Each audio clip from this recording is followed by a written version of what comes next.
Media మిత్రులందరికీ నమస్కారం.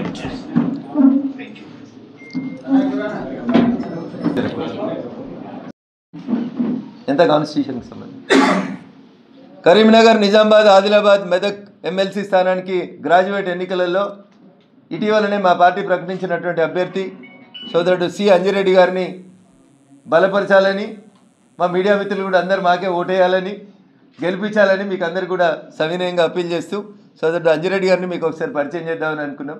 అట్లా ఈ పరిచయ కార్యక్రమం అన్నా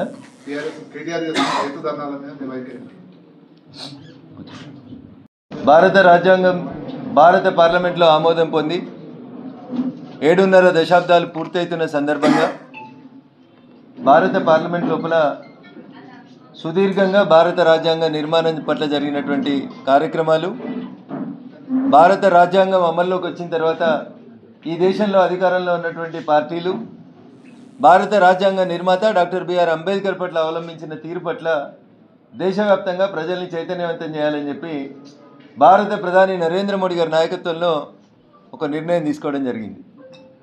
జరిగిన వాస్తవాన్ని ప్రజలకు చెప్పాలనేటువంటి ఉద్దేశంతో ఈరోజు మీడియా మిత్రులందరినీ కూడా ఇక్కడికి పిలవడం జరిగింది. చాలామంది కాంగ్రెస్ ఈ దేశంలో అధికారంలో ఉన్నటువంటి 5.5 దశాబ్దాలని గమనిస్తే అంబేద్కర్ గారికి సంబంధించినటువంటి కార్యక్రమాల్ని జయంతుల్ని, వర్ధంతులకి మాత్రమే పరిమితం చేసింది తప్ప కాంగ్రెస్ పార్టీ ఏ రోజు కూడా భారత రాజ్యాంగ నిర్మాత డాక్టర్ బిఆర్ అంబేద్కర్ని గౌరవించలేదు, రాజ్యాంగ స్ఫూర్తిని కొనసాగించలేదు. మేము అధికారంలోకి వచ్చినాం కాబట్టి కాంగ్రెస్ మీద బురద జల్లాలనే ఉద్దేశం కొద్ది చెప్పట్లేదు. ఎక్కువ సమయం తీసుకోకుండా ఒక 5 ముక్కల లోపల మొత్తం కట్టే కొట్టే తెచ్చేయన్నట్టు 5.5 దశాబ్దాల కాంగ్రెస్ పాలనలో 5 తరాలు భారత రాజ్యాంగాన్ని, భారత రాజ్యాంగ నిర్మాతని బిఆర్ అంబేద్కర్ని అవమానపరిచినటువంటి విధానాల్ని 5 అక్షరాల లోపల చెప్పి ముగించదలుచుకున్నట్టు. ఈ దేశానికి ఆపద్ధర్మంగా, అంటే దేశానికి స్వతంత్రం వచ్చింది, దేశానికి రాజ్యాంగం అమల్లోకి వచ్చింది, భారతదేశానికి ఎన్నికలు జరిగే కంటే ముందే భారతదేశ ప్రధానిగా జవహర్లాల్ నెహ్రూ గారు ఉన్నారు. ఎన్నిక కాబడినటువంటి ప్రజాస్వామ్య ప్రభుత్వం కాదు. బిఆర్ అంబేద్కర్ గారు రాసిన రాజ్యాంగం ప్రకారం ఎన్నికలు జరగలేదు ఇంకప్పటి. అప్పుడే మొట్టమొదటిసారిగా భారత రాజ్యాంగానికి సవరణలు చేసిండ్రు జవహర్లాల్ నెహ్రూ గారు. ఇగో ఇక్కడ స్టార్ట్ చేసింది కాంగ్రెస్ పార్టీ.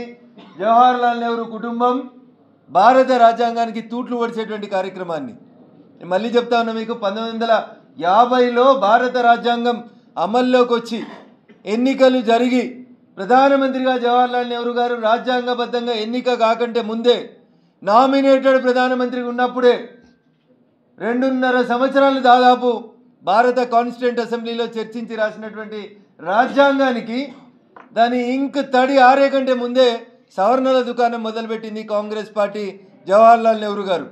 ఇగో ఇక్కడ స్టార్ట్ చేసిరు రాజ్యాంగానికి తూట్లు పొడిచే కార్యక్రమాన్ని.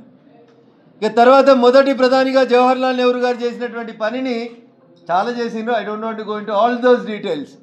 రెండోసారి వారి నెక్స్ట్ జనరేషన్లో వచ్చినటువంటి శ్రీమతి ఇందిరాగాంధీ గారు ఎమర్జెన్సీని తీసుకొచ్చి భారత రాజ్యాంగాన్ని, భారత రాజ్యాంగ హక్కులన్నింటినీ తూట్లు పొడిచి తుంగలో తొక్కింది ఎవరంటే